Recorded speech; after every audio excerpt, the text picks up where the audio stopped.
마태복음 12장 1절로 8절까지의 말씀 가운데 7절, 8절 말씀, 7절, 8절 말씀, 2절 말씀 한 목소리로 봉독하겠습니다. 나는 자비를 원하고 제사를 원하지 아니하노라 하신 뜻을 너희가 알았더라면 무죄한 자를 정죄하지 아니하였으리라. 인자는 안식일의 주인이니라 하시니라. 아멘. 다 같이 말씀을 위한 묵상 기도를 드리겠습니다. 하나님 아버지, 감사합니다. 주의 말씀을 듣고자 저희가 주의 제단 앞에 모였습니다.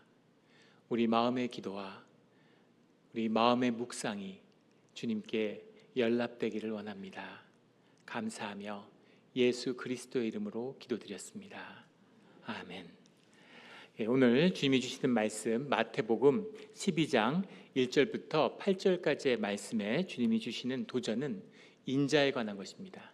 하나님의 형상, 우리는 하나님의 형상에 따라 만들어졌다고 하는데 하나님의 형상이란 무엇일까요? 하나님의 형상은 어떻게 회복되는 것입니까? 오늘 말씀을 통해서 주님이 주신 하나님의 형상을 다시 만나는 우리 모두가 되기를 주의 이름으로 축원합니다. 아멘.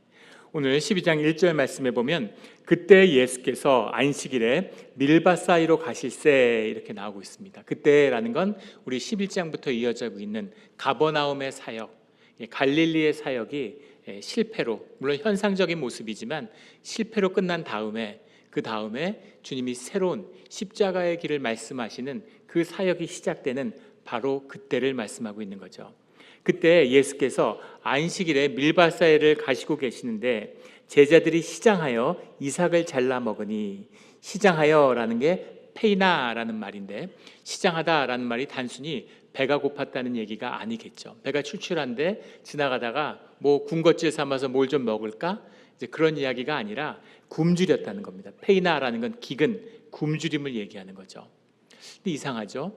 예수님과 함께 할 때 예수님이 그를 따르는 무리들에게 너희가 복음을 만나서가 아니라 너희가 먹고 배불러서 나를 따르는 것이다, 오병이어의 기적이 말씀하는 것처럼 주님이 많은 먹을 것을 따르는 이들에게 나누어 주었다는 것을 짐작할 수 있겠죠.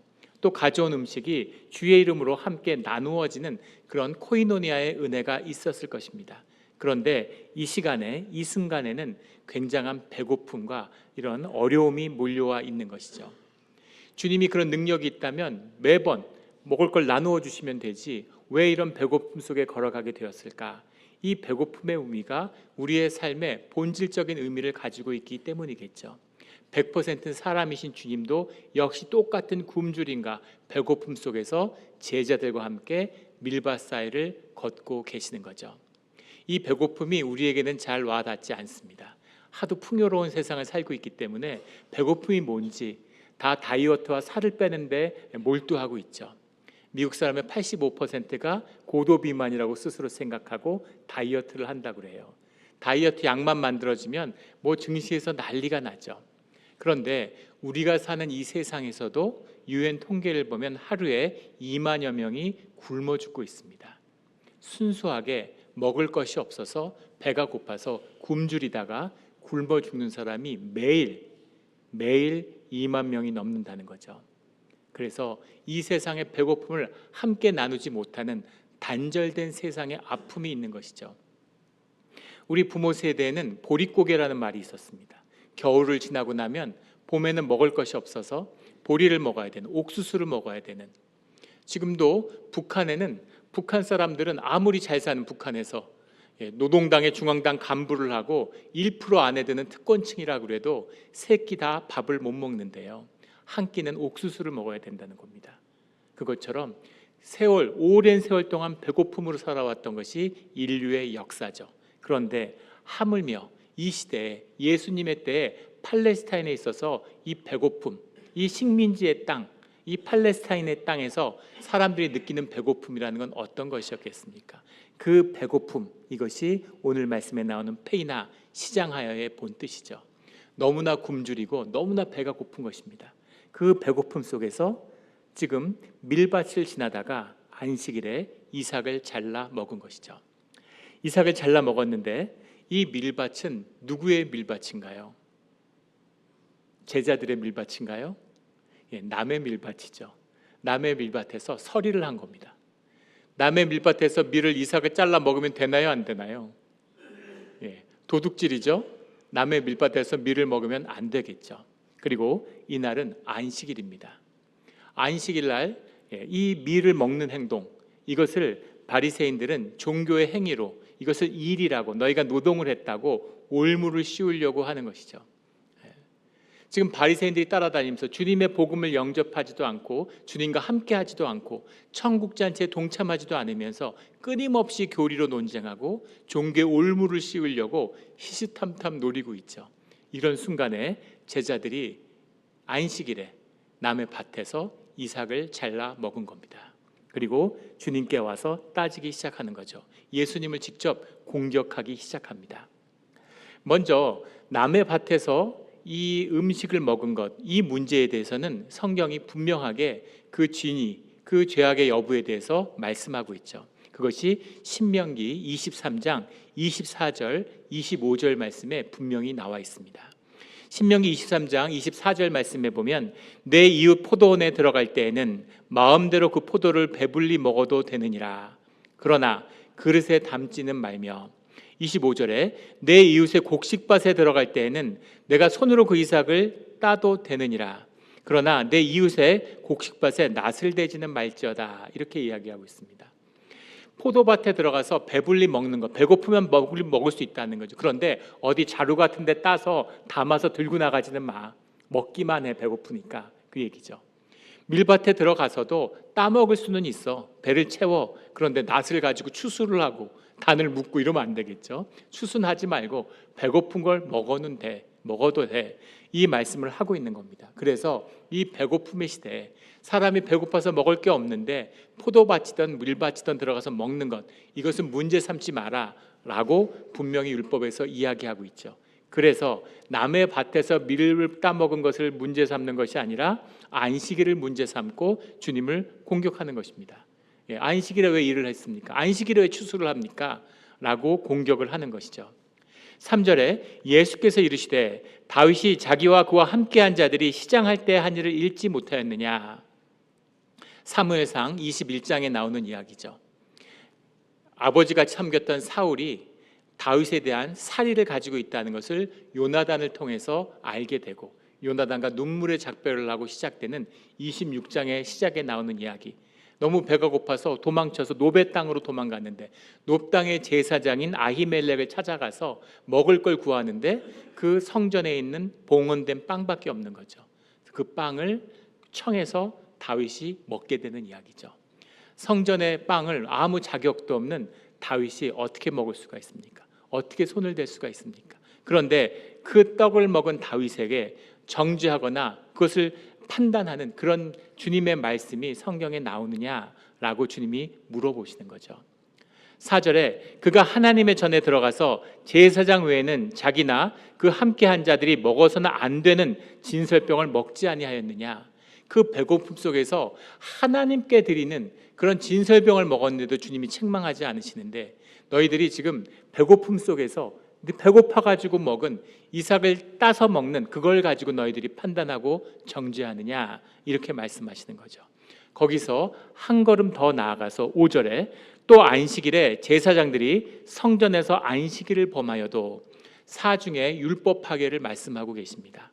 안식일을 범하고 안식일을 위배하는 것은 큰 죄악이죠. 그런데 제사장들이 일반 사람들이 해도 뭐 할 텐데 제사장들이 범죄한다 안식일에 상상할 수 없는 일이겠죠. 그런데 성전 안에서 성전 밖에서 죄를 지어도 뭐한데 성전 안에서 죄를 지을 수 있겠습니까? 안식을 범하여도 성전 안에서 안식일 날 제사장들이 안식을 범한다? 사중에 무엇으로도 변명할 수 없는 사중에 이런 율법의 완전한 파괴를 말씀하시는 거죠. 범하여도 죄가 없음을 너희가 율법에서 읽지 못하였느냐. 민수기 28장에 나오는 이야기죠. 주님께 번제를 드려야 되는데 상번제를 드리는데 그 제사의 준비들을 다 제사장들이 하잖아요. 그게 제사장들의 일이지 않습니까? 그런데 안식의 일에 안식 때에 주님을 섬기는 그 일이 안식의 법을 규례를 어기는 것이 아닌 것을 너희가 알지 못하느냐라는 말이죠. 그렇다면 하나님의 전 성전이 무엇이냐? 너희들은 하나님의 전 성전이 뭐라고 생각하니? 그것이 안식이 무엇이냐? 안식일의 율법이 무엇이냐에 대해서 주님이 묻고 있는 핵심적인 쟁점이 되는 거죠. 주님은 묻고 계십니다. 너희 하나님의 전, 너희의 성전은 어디 있느냐라고 묻고 계시는 거죠. 거기서 한 발자국 더 나아가셨어요. 6절에는 내가 너희에게 이르노니 성전보다 더 큰 이가 여기 있느니라 이렇게 말씀하십니다. 근데 번역에 좀 문제가 있죠. 성전보다 더 큰 이라고 얘기해서 이렇게 문장을 읽으면 성전보다 더 큰 이가 누구겠어요? 그래서 메시아 예수님을 가리키는 것 같이 내가 성전보다 크다 이렇게 이야기하는 것처럼 오해할 수 있게 해놨죠. 그런데 원문은 메이존이라는 말인데 메이존 발음으로 구분하기는 어렵지만 스펠링이 다르죠. 이 큰 이가 아니라 큰 것이 맞습니다. 큰 이라고 하면 사람을 가리키는 남성이나 여성 전미어가 붙어야 되는데 지금 물건을 가리키는 사건을 가리키는 중성형 전미어가 붙었어요. 그래서 성전보다 더 큰 이가 아니라 성전보다 더 큰 것이 있다 이렇게 주님이 말씀하시는 거죠. 그러면 성전보다 더 큰 게 무엇이냐? 성전보다 더 큰 게 무엇이냐면 바로 이어서 말씀해 주셨습니다. 7절에 나오는 나는 자비를 원하고 제사를 원하지 아니하노라 하신 뜻을 너희가 알았더라면 주님의 하나님의 뜻이고 그 뜻은 자비죠. 성전보다 더 큰 자비를 주님이 원하신다는 걸 너희가 모르느냐라고 묻고 계신 겁니다. 호세아 6장 6절의 말씀을 또 한 번 인용하시는 것이죠.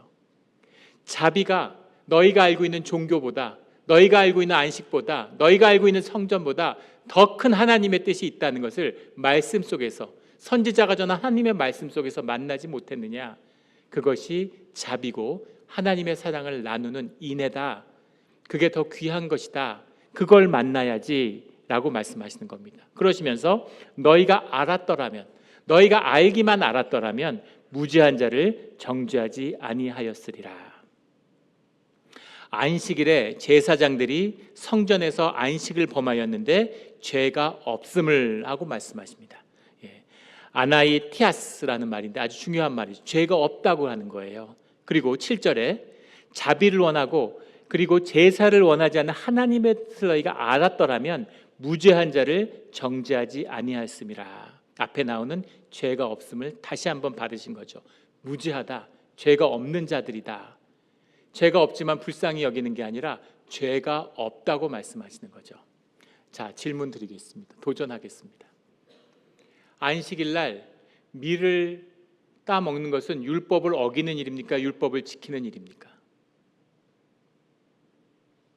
네, 아주 쉬운 질문 같은데 질문이 많이 남았습니다. 안식일 날 율법이 이삭을 따 먹게 하나요? 안 하나요? 따 먹으라 그럽니까? 따 먹으면 안 된다고 합니까? 따 먹으면 안 된다고 하죠. 그렇다면 안식일에 율법을 지키지 않는 것은 죄입니까? 죄가 아닙니까?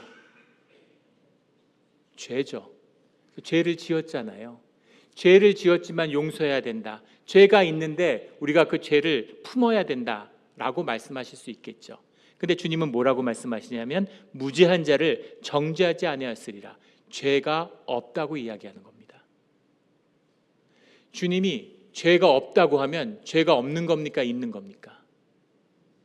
죄가 없는 거죠. 분명히 죄를 지은 것 같은데 주님은 죄가 없다고 말씀하시는 거잖아요.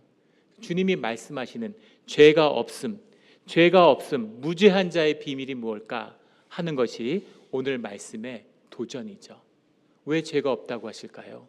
주님이 말씀하시는 죄가 없음, 무죄한 자의 의미를 만나게 되면 8절의 말씀, 인자는 안식일의 주인이니라 하는 말씀의 의미를 깨닫게 됩니다. 인자라고 하는 것, 후이어스토우 안트로포라고 하는 사람의 아들, Son of Man, 이 호칭은 사람과 같은 이가 온다, 메시아에 대한 별칭으로도 쓰이죠. 그래서 주님이 당신을 인자라고 불러요. 동시에 하나님의 형상으로 만들어진 하나님의 사람, 그 사람의 호칭이 바로 인자죠. 사람과 같은 진짜 사람, 하나님이 만든 하나님의 형상을 가진 사람, 그 사람이 인자죠. 주님이 인자로서 오셔서 우리에게 회복되어야 될 하나님의 형상의 모습을 보여주시고 그것을 대표하고 계시죠. 그리고 우리에게 그러한 삶으로 돌아오라고 초청하고 계십니다. 그렇다면 인자는 뭘까요? 죄가 없다는 건 어떤 의미입니까? 우리가 죄의 문제를 먼저 만나려면 창세기 2장으로 돌아가야죠. 아직 사람들이 죄를 짓기 전에, 죄성으로 우리의 육신이 타락하기 전에 죄가 없는 우리 인자의 모습으로 살던 시절이 있었죠. 그 시절, 우리가 죄가 없을 때 참된 사람이었을 때, 하나님의 형상으로 만들어졌을 때의 모습이 창세기 2장에 나와 있습니다. 그 하나님의 창조하신 본래의 사람에 나타나는 첫 번째 특징은 하나님의 뜻대로 세상을 다스리는 영적인 권세를 가지고 있었죠. 내가 하지 말아야 되는데 그런데 하는 거죠. 내가 이러면 안 되는데 근데 이렇게 되는 거죠. 내가 여기 있어서는 안 되는데 여기 있는 거죠. 내가 내 삶을 어쩔 수 없는 죄의 올무에 빠져서 내 삶을 주장하지 못하는 그런 내가 아니라 내가 주님 안에서 다스릴 수 있는, 내 자신의 마음뿐 아니라 세상을 다스릴 수 있는 그런 권세를 가진 존재, 그것이 하나님이 만든 하나님의 형상으로서의 참 사람이었죠. 그 하나님의 뜻대로 다스리는 그 사람은 또 어떤 사람이었냐면 주님 안에서 하나된 교통을 이루는 사람이었습니다. 그래서 모든 것이 하나된, 주님 안에서 모든 것과 교통되는 그 비밀의 고백이 창세기 2장 23절에 나오는 뼈 중에 뼈, 살 중에 살이죠. 내 뼈가 아닌데 내 뼈보다 더 귀하고, 내 살이 아닌데 내 살보다 더 귀해서 내 살 중에 살이고 내 뼈 중에 뼈, 남인데 남이 아니고 나보다 더 존귀한 그런 존재로서 만나는, 우리가 자식을 통해서 그런 참 사람의 모습을 잠깐씩 만날 때가 있죠. 그런 참 사람의 하나됨, 그 모습을 창세기 2장은 이야기하고 있습니다. 주님 안에서 교통된 하나됨의 사람이죠. 그리고 세 번째는 주님 안에서 나의 나됨을, 주님이 만들어주신 나의 나됨을 그대로 누리는, 아무 부끄러움이 없고 꾸밀 것이 없고 높일 것도 없고 내가 나로서 자유롭고 나로서 살아가는 그 나됨의 자유함 때문에 나의 나됨으로 너의 너됨을 받아들일 수 있는 거죠. 너의 너됨을 받아들일 수 있기 때문에 조건과 상황이 아니라 서로 있는 모습 그대로서 하나로 교통하는 그 모습이 창세기 2장 25절에 나오는 벌거벗었으나 부끄럽지 않더라라는 고백 가운데 담겨 있습니다. 아무것도 감춘 게 없어요.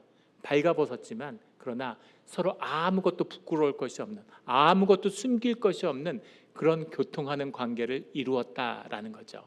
이것이 죄가 있기 전에 하나님의 형상으로 만들어진 우리의 모습이었습니다. 그런데 우리가 창세기 3장에서 죄를 범하고 나니까 우리의 존재, 타락한 우리의 존재 가운데 큰 변화가 일어났죠. 죄를 지은 다음에 주님이 아담을 찾잖아요. 아담아 어디 있느냐? 어디 있느냐 하고 찾으시는데 나타나지 않죠. 그리고 3장 10절에 가면 주님께 뭐라고 얘기하냐면 왜 나타나지 않았니? 내가 두려워하여 숨었나이다 이렇게 얘기합니다. 내가 벗은 것이 부끄럽고 내가 주님이 두려워서 내가 주님 앞에 숨었습니다. 주님과 단절되고 교통이 깨졌고 나의 나됨으로서 떳떳함을 잃어버렸죠. 그래서 부끄러운 거예요. 더 이상 내가 나로서 떳떳하게 있을 수 없는, 내가 두려워서 주님을 피해 다녀야 하는, 그래서 부끄럽고 두려워서 숨었습니다 라는 것이 죄로 타락한 인간의 첫 번째 고백입니다. 주님이 물어보시죠. 네가 왜 죄를 지었니? 네가 왜 죄를 지었니? 하고 물어보는 그 아버지의 말씀에 뭐라고 답하냐면 12절에 하나님이 주셔서 함께 하신 여자가 나를 죄를 짓게 했습니다 이렇게 얘기합니다. 그것은 누구 탓이란 얘기예요? 여인 탓이고 또 동시에 하나님 탓이라는 거죠. 왜 이 여인을 주셨습니까? 이 여인이 저를 죄를 짓게 하지 않았습니까? 하와한테 물어보죠. 너는 왜 죄를 지었니? 그러니까 뱀 때문에 내가 죄를 지었습니다. 하나님 때문에, 여인 때문에, 뱀 때문에 죄를 짓는 거죠. 죄를 지은, 주님과 단절된 사람, 죄인에게 나타나는 또 다른 중요한 특징은 남을 탓한다는 겁니다. 내 탓이 없어요. 다 조건과 환경의 탓입니다. 내가 이런 부모를 만나서, 이런 나라에 태어나서, 미국에 이민을 와서, 이런 남자랑 결혼을 해서, 이런 직장을 갖게 돼서 그래서 내가 이렇게 됐다는 거죠. 삶에서 나의 주도권, 나의 책임, 이것은 다 사라져버린, 다 남 때문에, 올무 때문에, 환경 때문에 그렇게 죄를 짓는 그런 내가 돼버린 것이죠. 그 나는 죄인이고 죄에 묶여있는 사람입니다. 그것을 회복시키는, 주님이 그것을 돌이켜서 인자가 회복되어야 된다고 말씀하시는 거죠. 그 인자가 어떻게 회복되느냐가 주님이 우리를 인도해 가시는 길입니다. 그 시작은 종교죠. 아이러니하게도 그 시작은 종교에서 시작하는 거예요. 종교라고 하는 그릇 가운데 하나님의 복음과 성령을 담는 것입니다. 그래서 주님이 유대인을 부르시고 유대 사회에 와서 유대인으로 그들과 함께 하시죠. 그런데 종교인들은 그 종교를 돌이키지 않아요. 생명과 본질을 잃었는데 껍데기를 들고 있는 겁니다. 교리를 들고 있어요. 삶을 던지고. 그래서 종교 가운데 첫 번째 회복되어야 할 가장 중요한 비밀은 뭐냐면 교리가 아니라 그 교리를 스스로 만나서 자신의 삶의 고백이 되어야 된다는 겁니다. 하나님에 대해서 많이 알고 말씀에 대해서 많이 아는 게 아니라 그 말씀이 내 삶의 진실이 되어야 된다는 얘기죠. 저는 직업적인 종교인입니다. 25년 동안 하루도 쉬지 않고 교리를 공부하죠. 말씀을 공부합니다. 신학교에서 10수년간을 학생들에게 교리를 가르쳤죠. 그런데 교리의 지식이 내 신앙에 1도 도움이 되지 않아요. 아무것도 아닙니다. 그것이 내 삶의 고백이 돼야지, 그것이 내 삶의 중심이 돼야지 그때 귀하고 의미가 있는 것이죠. 오늘 바리새인들의 문제는 뭘까요? 바리새인들이 나쁜 사람일까요? 바리새인들이 너무 악해서 예수님을 따라다니면서 계속 공소하고 참소하고 고발하는 것일까요? 바리새인들은 인류 역사상 최강의 종교인으로 불리는 사람들입니다.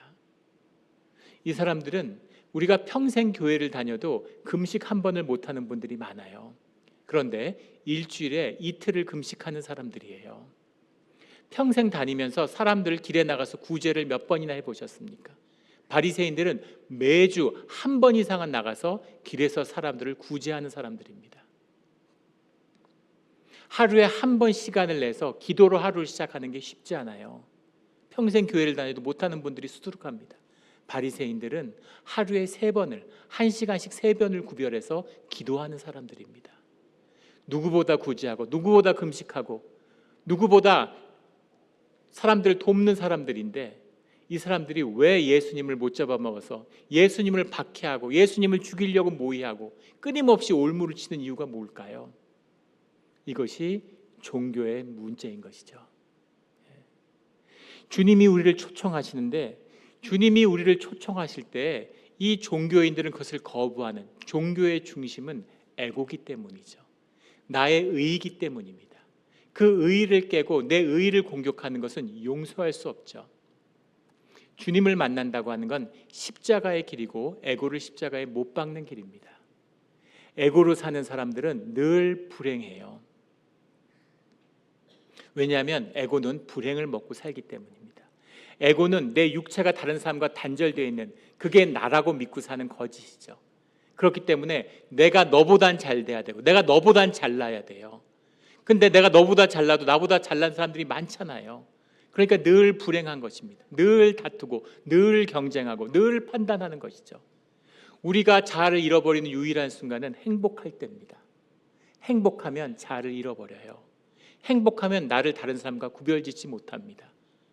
그래서 종교의 비극은 내 에고와 거짓을 중심으로 해서 그 단절의 세계를 세워나가기 때문이죠. 주님의 생명을 담지 않는 그릇, 그것은 가짜고 껍데기일 뿐이라는 겁니다.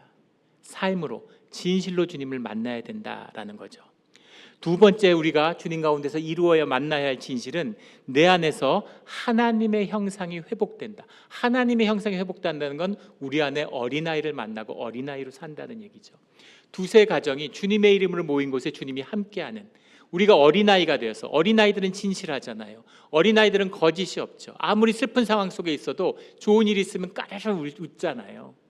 생각하지 않고 복잡하지 않고 마음으로 반응하는, 그 진실함으로 반응하는 두세 가정이 함께 모인 우리 구역의 모임이죠. 그 모임을 통해서 서로의 진실이 용납되는, 그 그 삶이 나누어지고 공동체가 되고 교회를 이루어가는 과정, 이것이 없이는 주님의 이 천국의 복음은 절대 삶에서 회복되지 않습니다. 이게 우리 삶의 진실이기 때문이에요. 그 공동체가 나누어진 다음에 하나님의 형상이 피어나는, 그 안에서 피어나는 비밀의 길이 열리는데, 그것이 바로 십자가를 만나는 것이죠. 십자가를 만날 때, 십자가를 만난다는 건 하나님의 사랑, 하나님의 긍휼을, 우리를 위해서 목숨을 내어주시는 하나님의 긍휼을 만난다는 얘기죠. 그 긍휼이 공동체에서 삶의 진실로 누려지는 겁니다. 이게 십자가예요. 그렇다면 십자가를 어떻게 만나는가? 십자가를 만나는 것은 우리가 죄인이면 되는 겁니다. 아무것도 할 게 없어요. 죄인이면 됩니다. 죄인이면 주님과 함께 십자가의 올무를 함께 맬 수 있죠. 그런데 이 종교인들의 문제는 뭐냐면 죄인이 아니라는 거예요. 죄인이 아니고 의인이라는 겁니다. 그런데 주님이 죄인이라고 하니까 그것을 용서할 수 없는 것이죠. 자기의 종교의 의를 부정하니까 살려둘 수가 없는 겁니다. 여기에 말씀이 누가복음 23장 34절에 나오죠. 아버지여 저들을 사하여 주옵소서. 자기들이 하는 것을 알지 못합니다. 알지 못해요. 마태복음 23장 34절의 말씀, 알지 못하는, 저들을 사하여 주옵소서. 알지 못하기 때문에 죄를 짓는 것이죠. 요한복음 9장 41절에 너희가 못 보면 죄가 없으려니와 본다고 하니 너희 죄가 그대로 있느니라. 맹인이었더라면 죄가 없는 것이죠. 못 봤으니까. 못 보았으면 못 봤으면 되는 겁니다. 그런데 봤다고 얘기하는 거죠. 죄인이면 죄인이라고 고백하면 되는 것이죠. 그런데 죄가 없다고 얘기하는, 의인이라고 얘기하는 거죠. 그 의인이라고 스스로를 얘기하는 그 거짓, 종교의 거짓 외에는 모두 다 용서받고 용납받는다라는 말씀입니다. 이것이 주님이 초청하는 천국 잔치의 비밀, 십자가를 만나는 우리의 비밀이죠. 이 십자가를 만났다고 하는 것, 십자가를 만났다고 하고 우리의 죄를 용서받는다는 것은 무슨 의미냐면 우리의 삶이, 내가 살아가고 있는 이 껍데기 같은 현상의 삶이 모두 진짜가 된다는 얘기예요. 실제화된다는 얘기입니다. 이것이 실제화되는 삶을 살게 되면 본질의 하나님도 내 삶의 실제가 되죠. 떠내려가고 기억나지 않는, 그냥 그렇게 살아온 삶이 아니라 모든 것이 내 삶이 진짜로 내가 산 나의 삶으로 주 안에서 기억되고 남게 된다는 얘기입니다. 그러면 이 본질의 삶, 이 본질의 것에 있는 하나님도 그것이 내 삶의 실제가 된다는 거죠. 우리가 현상의 삶을 살고 있고 단절의 세계를 살아가고 있죠. 주님은 영이신데 우리는 이 현상 세계 속에 살고 있는데 주님이 어디 계세요? 주님이 말씀으로 온다고 그러는데 말씀을 읽는다고 주님의 임재가 느껴집니까? 주님이 내 삶의 실제가 아닌 거죠. 주님이 내 삶의 실제가 아니기 때문에 종교 생활을 하게 되는 겁니다. 교회를 다녀요. 근데 항상 미니멈으로 다닙니다. 미니멈으로 살아요. 아무 일도 없으면 교회에 나오는 겁니다. 조그만 무슨 일만 있어도 교회부터 빠지는 거죠. 약속이 있어도 주일을 빼는 거죠. 모든 곳에 다니다가 갈 곳이 없으면 주일날 교회를 찾는 겁니다. 내가 모든 계산을 마치고 쓸 것을 다 쓰고 남은 것을 주님께 드리는 거죠. 미니멈, 실제가 아니니까. 주님이 그 미니멈으로 드리는 것을 주님은 받지 않으시죠. 그게 미니멈이고 가치가 없어서가 아니라 그게 우리 삶의 실제가 아니기 때문입니다. 종교의 것, 가짜의 것, 껍데기를 가지고 오는 것을 주님이 용납하지 않으시는 거죠. 그 실제의 삶을 만나서 실제를 살아가는 삶, 그 진실한 삶 가운데 우리는 모든 것에 감사하고 또 모든 삶과 관계에 미안함을 느끼게 돼요. 회복되는 가장 중요한 우리의 마음의 중심은 뭐가 되냐면 감사함과 미안함이 됩니다. 2001년 9.11 사태가 터졌죠. 그때 테러리스트들이 보스턴 이런 공항에서 비행기들을 납치해가지고 그래서 뉴욕도 들이받고 그중에 비행기 한 대를 몰고서 워싱턴 DC에 가서 테러를 하려고 했는데 그런데 그 기장들과 사람들이 막 저항을 해가지고 가지 못하고 펜실바니아에 추락해서 거기서 폭발을 했죠. 모두가 사망했습니다. 그런데 그 펜실바니아로 가는 비행기 안에서 사람들이 이제 우리가 전부 다 죽는구나, 마지막이구나 하는 것을 느꼈던 것 같아요. 그래서 죽기 전에 가족들에게 보낸 메시지가 책으로 나와 있습니다. 그래서 수천 가지의 메시지들이 쭉 남아 있죠. 수백 명이 보낸. 그래서 마지막에 가족들하고 얘기하는 거예요. 죽음을 앞에 두고. 죽음을 앞에 두고는 실제죠. 진실을 만나는 순간 가족들에게, 내 삶의 가장 중요한 가족들에게 보내는 메시지인데, 메시지가 다양한 것 같지만은 메시지를 정리하면 메시지는 딱 두 가지입니다. 하나는 사랑한다라는 거고, 하나는 미안하다라는 거죠. 내가 사랑한다는 거를, 내가 너랑 하나라는 걸 꼭 기억해줘라는 게 하나의 메시지고, 또 하나는 내가 더 잘해주고 싶었는데 내 마음이 그렇지 않았는데 너무 미안하고, 오늘 아침에 비행장에 나오다가 다투고 나왔는데 그러지 말걸, 내 마음은 그런 게 아니었는데 정말 미안하다. 마지막 죽음을 앞두게 두고서는 다 고맙고 다 감사하고 다 미안한 거죠. 더 잘했어야 되는데, 더 잘해줬어야 되는데. 이것이 우리 삶에서 만나는 진실입니다. 실제죠. 저는 목회자로서 많은 분들의 임종을 마주하게 됩니다. 교회에서 교인으로서 신앙의 삶을 산 분도 있지만 그렇지 않는 분들의 임종도 종종 마주하게 돼요. 이런저런 인연으로, 부탁으로 전혀 모르는 분들도 가서 임종을 맞이하게 됩니다. 그런데 그 임종 앞에서 보이는 공통된 모습이 있어요.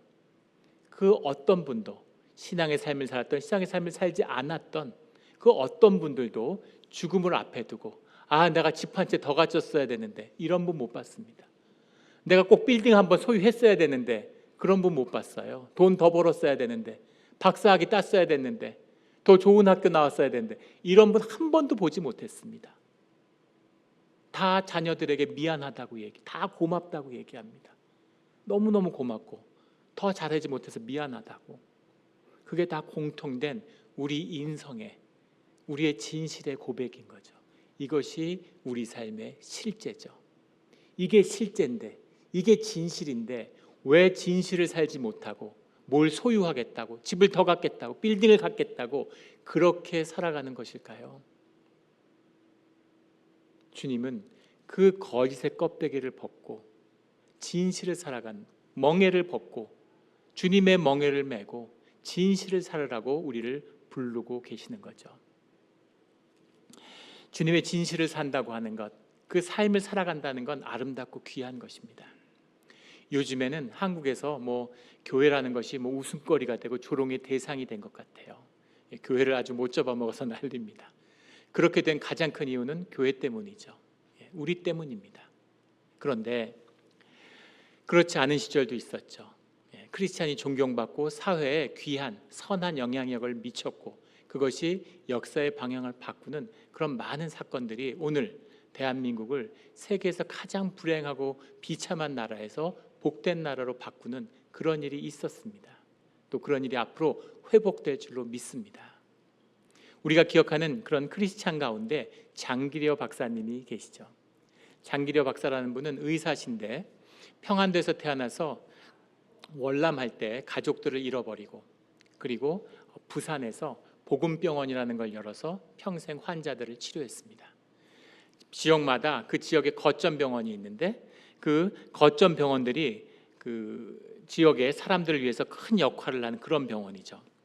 우리 대구에 있는 동산병원이 있고, 또 부산에는 복음병원이 있어서 이런 크리스찬들이 그 사람들을, 지역 사람들을 살리는 그런 귀한 일들을 많이 했습니다. 그 장기려 박사님의 얽힌 이야기들은 수없이 많죠. 미담들이. 근데 그 무엇보다도 큰 역할을 했던 건 청십자 의료보험조합이라는 걸 만들어서 가난한 사람들이 조금씩 부조를 하고 모아서 어떤 사람들도 서로 도와서 어려운 사람들이 아파도 치료를 받을 수 있도록 그렇게 해준 것이었죠. 그것이 한국의 국민보험의 모태가 되었습니다. 그때 한 의료 다큐를 보니까 세계 200여 나라가 있는데 핀란드에 이어서 한국이 의료보험이 세계에서 가장 좋은 보험 제도를 갖고 있대요. 그 제도의 모태가 된 그 청십사 의료보험조합을 장기려 박사님이 만들고 주도했죠. 그 고마움 때문에 그가 죽기 1년 전에 나라에서 그에게 일반인에게 주어지는 가장 큰 훈장, 국민훈장, 무궁화장을 수여했습니다. 그가 많은 어려운 사람들을 돈을 받지 않고 무료로 치료해주고 자기의 삶을 평생 아무것도 남기지 않고 떠났죠. 근데 80이 넘어서 한 인터뷰에서 그런 고백을 한 것이 남아있다고 해요. 월남하는 과정에서 부인과 두 딸과 두 아들과 떨어져 살게 된, 혼자서 내려와 산 겁니다. 혼자서 살고 있으니까 사람들이 뭐 의사고 그러니까 여기저기서 자꾸 결혼을 하고 주선을 하려고 그러는 거죠. 그럴 때마다 장기려 박사가 나는 결혼을 했고 부인이 있다고 이렇게 얘기했다는 거예요. 사람들이 당황해서 혼자 사시지 않냐고, 그러니까 결혼도 했고 부인도 있는데 부인이 북한에 살고 있다고 그렇게 얘기하고 평생을 혼자 살았다는 거죠.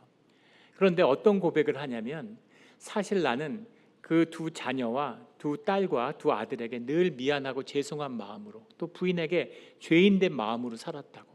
정말 내가 잘 해주고 아버지로서 역할을 했어야 되는데 아무것도 섬기지 못한, 그런데 주님 안에서 내가 주님이 주신 은혜를 나누고 복을 나누어 주면 주님 안에서 그 누군가가 주님의 복을 내 자녀들에게 나눠주겠지, 혼자 살고 고생하는 자기 와이프한테 나눠주겠지, 사실 그런 희망과 소망을 품고서 선행을 할 수 있었다. 이런 아주 인간적이고 솔직한 고백을 드렸다는 거죠.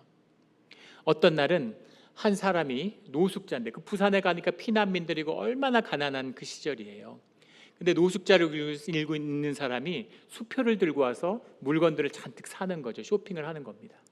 그러니까 가게 주인이 보고 저 노숙자가 수표를 들고 다니니까 저 도둑질했구나. 그리고 경찰에 신고를 한 거죠. 경찰이 와서 수표를 조회해 보니까 장기려 박사의 계좌에서 나온 수표입니다. 그래서 그 노숙자를 잡고 수표를 가지고 이제 찾아간 거죠, 복음병원을. 그러니까 장기려 박사님이 내가 이 사람이 너무 불쌍하고 너무 안쓰러워가지고 내가 이 수표를 줬다고 그렇게 얘기하는 거죠. 그러니까 죄가 없잖아요, 그냥 줬다는데. 그런데 사람들이 정말 믿을 수가 없는 거죠. 정말 이걸 줬다고? 그 이야기를 들으면 레미제라블이 생각이 나죠. 장발장이 은촛대로 훔쳤는데 자기를 도와주고 자기의 잘 것을 주고 음식을 대접해준 성당에서 어떻게 은촛대로 훔쳐나올 수가 있습니까? 그런데 경찰에 잡혀갔는데 신부님이 그것을 내가 줬다고 얘기하죠. 장발장이 은촛대 때문에 삶이 변한 것이 아니라 자신의 죄를 품어주는 그런 사랑에 녹은 것이죠. 이것이 십자가를 통해 만나게 되는 복음의 힘입니다. 정말 장기려 박사가 수표를 줬을까요? 줬을 수도 있겠죠. 하지만 사람을 고쳐줬는데, 돈을 안 받고 고쳐줬는데 그 사람의 수표를 가지고 훔쳐서 도망가는, 이게 죄에 타락한 혈육의 사람, 우리의 모습입니다. 주님은 그 모습을 돌이킬 수 있다고 말씀하시는 거죠. 한 사람이 주님의 이름으로 봉사하고 섬길 때 그 사람의 영향력으로 한 민족이, 한 나라의 의료제도와 보건제도가 바뀌는 큰 역사가 이루어지는 거죠. 이걸 장기려 박사가 한 것입니까? 그렇죠. 하지만 동시에 장기려 박사를 통해서 주님이, 성령이 역사하시는 겁니다. 이것이 인자의 비밀, 하나님의 형상을 품은 참 인간, 회복된 우리의 모습이죠. 오늘 8절에 인자는 안식일의 주인이니라. 내가 주인이기 때문에 내 제자들은 죄를 져도 죄가 없다, 그런 이야기가 아니겠죠. 안식일의 주인이 하나님인 것을 너희가 아느냐? 안식일의 주인은 인자이기도 하다라는 거죠. 하나님의 형상을 품고 하나님을 섬기며 하나님과 하나 돼서 살아가는 너희 삶 가운데 피어내어야 할 복음의 비밀, 인자는 안식일의 주인인 것이죠. 그 귀하고 복된 자리로 우리를 부르시는 겁니다.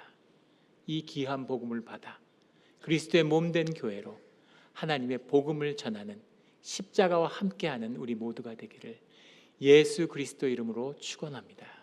아멘. 함께 기도드리겠습니다.